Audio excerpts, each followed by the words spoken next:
మన దగ్గర ప్లాట్ కొన్న వాళ్ళందరూ మన కాటేజెస్ లో సొకటొమ్ముగా బస్ చేయవచ్చు. తెలుసు కదా, మన దగ్గర మద్యపానం ధూమపానం నిషేధం. డబుల్ బెనిఫిట్ ఆఫర్ తో సిర్లసీమ 2. రాష్ట్ర వ్యాప్తంగా రాజకీయాలు హీట్ ఎక్కాయి. మంత్రి గుమ్మనూరు జయరాం తన పదవికి రాజీనామా చేసి వైసీపీలో సరైనటువంటి గుర్తింపు లేదు అని రాజీనామా చేస్తూ బీసీ సభలో టీడీపీ తీర్థంగా పుచ్చుకున్నారు.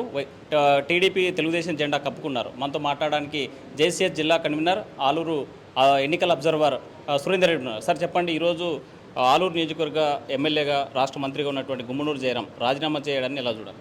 ఇది చాలా దురదృష్టకరం.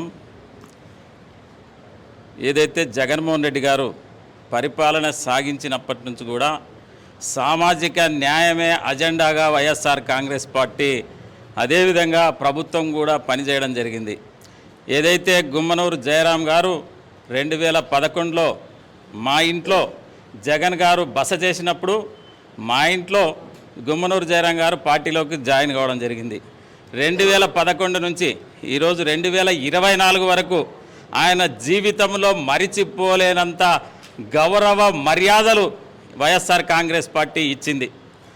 ఆయన్నే సామాజికంగా మరి బోయ కమ్యూనిటీగా ఆయన్ని బీసీకి నాయకుడిగా ఈరోజు కర్నూలు జిల్లాలో 4-5 సార్లు గెలిచిన శాసనసభ్యులు ఉన్నప్పటికీ జయరాం గారికి అంత సముచిత స్థానం ఇచ్చినటువంటి వైఎస్ఆర్ కాంగ్రెస్ పార్టీ కానీ జగన్మోహన్ రెడ్డి గారు కానీ ఎవ్వరు కూడా ఆయనకి తక్కువ చేసింది కాదు. అయితే 5 సంవత్సరాలు కూడా ఏదైతే మరి జగన్మోహన్ రెడ్డి గారు 2019లో ఆయన ప్రమాణ స్వీకారం చేసినప్పుడు అందరి మంత్రులు సర్దుకోవాల్సి ఉంటుంది. 2.5 సంవత్సరాలకి మళ్ళీ మంత్రివర్గ విస్తరణ ఉంటుంది కాబట్టి ఒకరికొకరు అవకాశం ఇవ్వాల్సి ఉంటుందని చెప్పినా కూడా మరి ఈరోజు కర్నూలు జిల్లాలో ఏకైక బీసీ మంత్రిగా అదే మీరు వాల్మీకిగా 5 సంవత్సరాలు ఈ క్యాబినెట్లో ఉన్నటువంటి గౌరవం ఎప్పుడు కూడా ఈ రాష్ట్ర చరిత్రలో జరగదనేది మర్చిపోకూడదు. గతంలో రాజశేఖర రెడ్డి గారు ఉన్నప్పుడు కూడా మరి మారెప్ప గారు ఉండలేకపోయారు 5 ఏళ్ళు. ఈరోజు అదే ఆలూరుకి నీకు ఇచ్చినటువంటి గౌరవం నిలదొక్కుంటూ దాన్ని నిలబెట్టుకునేటటువంటి మీకు ఇచ్చిపుచ్చుకునే గౌరవం లేదనేది ఈ సందర్భంగా మీకు తెలియజేస్తా ఉన్నాను. పార్టీ మారేటువంటి సందర్భంలో ఆయన అసంతృప్తిగా ఉన్నాడు. ఎంపీగా వెళ్ళాలి, నేను ఎమ్మెల్యే సీటు కావాలని అనేక సందర్భాల్లో చెప్పేటువంటి వాళ్ళ కార్యకర్తలు పెద్ద ఎత్తున మీటింగ్ పెట్టుకున్నారు. ఈ సందర్భంలో ఈ నేపథ్యంలో ఏమన్నా ఎన్నికల అబ్జర్వర్గా మీరు లేకపోతే రాష్ట్ర సంబంధించినటువంటి పెద్దలు ఎప్పుడైనా మాట్లాడేటువంటి ప్రయత్నం చేశారా? మాట్లాడేస్తున్నారు, ప్రయత్నం చేశారు. సాధ్యమైనంత వరకు కూడా ఆయన రాజకీయ భవిష్యత్తుని ఆయన గురించి తెలుసు. ఆయన విద్యావంతుడా కాదు, ఆయన అటువంటి లీడర్ని మరి ఈరోజు ఇంత పెద్ద మంత్రిగా ఒక క్యాబినెట్ మంత్రికి ఇంత స్థాయికి తీసుకొచ్చినటువంటి జగన్మోహన్ రెడ్డి గారిని మరిచిపోవడం, మరి ఆయన కూడా ఈ స్థాయికి వస్తే కూడా ఈరోజు ఇంతకన్నా స్థాయి ఆయన జీవితంలో ఏ పార్టీలో చేరినా కూడా ఇంకా ఎటువంటి పరిస్థితుల్లో ఆయనకు ఆ స్థాయి రాదు. ఏదైనటువంటి ఈరోజు నిజంగా నువ్వు పోటీ చేయదలుచుకుంటే ఆలూరులో టీడీపీ అభ్యర్థిగా పోటీ చేయి. నీకు ఆ రోజు జగన్మోహన్ రెడ్డి గారు ఫోటో పెట్టుకుంటే 39,000 మెజార్టీ ఇస్తే ఆలూరు ప్రజలు ఈరోజు 69,000 మెజార్టీతో మేము గెలుస్తాం. ఇదే బోయ కమ్యూనిటీ అయినటువంటి ఇరుపాక్షిని గెలిపించుకునేదానికి ప్రజలు సిద్ధంగా ఉన్నారు జగన్మోహన్ రెడ్డి గారి నాయకత్వంలో. అంటే తనకు సీట్ రాకుండా కేవలం 3 ఎమ్మెల్యేలు ఆదోని, మంత్రాలయం, గుంతకల్ సంబంధించినటువంటి ఈ 3 అన్నదమ్ములు రాంపురం ప్రదర్శన ఎవరైతే ఉన్నారు వీళ్ళు అడ్డుకున్నారు. వీళ్ళ ప్రయత్నం ఫలించింది కాబట్టి నాకు పార్టీలో ప్రాధాన్యత లేదు, రెడ్లంతా ఏకమయ్యారనేటువంటిది ఆయన విమర్శ. మీరేమంటారు? రెడ్లు ఏకమైతే అటువంటి పరిస్థితి ఇస్తే ఈరోజు ఆలూరు నియోజకవర్గంలో నేను కూడా ఒక ఓసీ కమ్యూనిటీగా ఆస్పిరెంట్గా ఎదురు చూశాను. లేదు, ఇది సామాజిక న్యాయంలో భాగంగా ఇది బీసీ వాల్మీకి ఇచ్చినాము, బీసీ వాల్మీకే ఇవ్వాలనేది అది పార్టీ నియమావళి. పార్టీ ఆ సిద్ధాంతంగా పోతా ఉంది. జగన్మోహన్ రెడ్డి గారు కూడా సామాజిక న్యాయం దిశగా పోతున్నాడు. మేమంతా అర్థం చేసుకుంటున్నాం.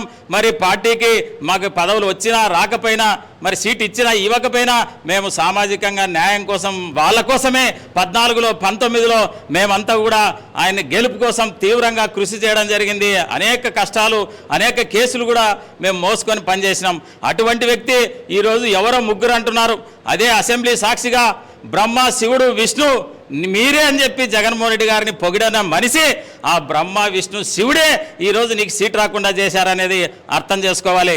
ఎవరైతే అధినేత ఇష్టం, అధినేత ఈరోజు రాజకీయంగా మీకు తీసుకొచ్చినటువంటి పరిస్థితి, ఈరోజు ఎంపీ అంటే మీరు పార్లమెంటు సభ్యుని గురించి మీకు నిజంగా అవగాహన లేదు. ఈరోజు 7 నియోజకవర్గాలకు సంబంధించి ఒక కర్నూలు జిల్లా పార్లమెంటు మరి నేషనల్కి జాతీయ స్థాయిలో నిన్ను నాయకుడిగా చేయాలనుకున్నాడు మా నాయకుడు. దాన్ని మీరే మీ స్వయంకృత అపరాధం. ఈరోజు వైఎస్ఆర్ కాంగ్రెస్ పార్టీ నుంచి బయటికి వెళ్ళడం అంటే మీరుగా గోతి తవ్వుకొని రాజకీయ సమాధి కట్టుకుంటున్నారు. దీన్ని మీరు గుర్తుపెట్టుకోవాలని చెప్పి తెలియజేస్తా ఉన్నాను. అవునన్నా కాదన్నా ఎంతో కొంత పార్టీకి నష్టం కలిగేటువంటి పరిస్థితులు ఉన్నాయి. వాల్మీకులతో తన వెంట నడిచేటువంటి పరిస్థితి. ఈ సిచ్యువేషన్లో మీరు ఎన్నికల అబ్జర్వర్గా ఎలా ముందుకెళ్ళబోతుంది? ఆలూరు నియోజకవర్గ స్థాయిలో నిజంగా చెప్పాలంటే ఈయన 5 ఏళ్ళు మంత్రిగా ఉన్నా అక్కడున్న కార్యకర్తలు బాగా నలిగిపోయారు. అక్కడున్న ప్రజలు ఈయన కోసం నిరీక్షించి అంటే ఆలూరు నియోజకవర్గ 7 నియోజకవర్గాల్లో ఈరోజు కర్నూలు పార్లమెంటులో ఉన్నటువంటి 7 నియోజకవర్గాలు మనం గెలవగలిగినా ఒక్క ఆలూరు నియోజకవర్గానికే మిమ్మల్ని క్యాబినెట్ మంత్రిగా తీసుకున్నారంటే ఈరోజు మీరు అభివృద్ధి చేసేటటువంటి స్థానం, అభివృద్ధి చేసేటటువంటి కుర్చీ మీకు ఇస్తే కూడా మీరు అభివృద్ధి చేసుకోలేకపోయారు. అదే బీసీలను అభివృద్ధి చేయలేకపోయారు, అదే బోయలని వాల్మీకుల్ని అభివృద్ధి చేయలేకపోయారు. దీన్ని మీరు గమనించాలా. ఇదంతా కూడా మరి మీరు గమనిస్తే ఈరోజు మీరు తీసుకున్న నిర్ణయం కరెక్టా కాదా అని ఈరోజు ఆ దేవుడే చూస్తాడు. మీరు ఆ దేవుడి నిర్ణయం ప్రకారం ఈరోజు జగన్మోహన్ రెడ్డి గారి నాయకత్వం ఎంత పటిష్టంగా ఉందో ప్రజలు గమనిస్తున్నారు. ఆలూరు నియోజకవర్గం అంతా కూడా ఈరోజు ఎదురు చూస్తూ ఉన్నారు జగన్మోహన్ రెడ్డి గారిని గెలిపించుకోవడానికి.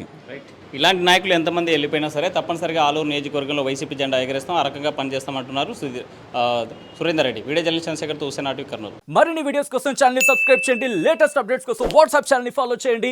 అండ్ లింక్ డిస్క్రిప్షన్ లో ఉంది.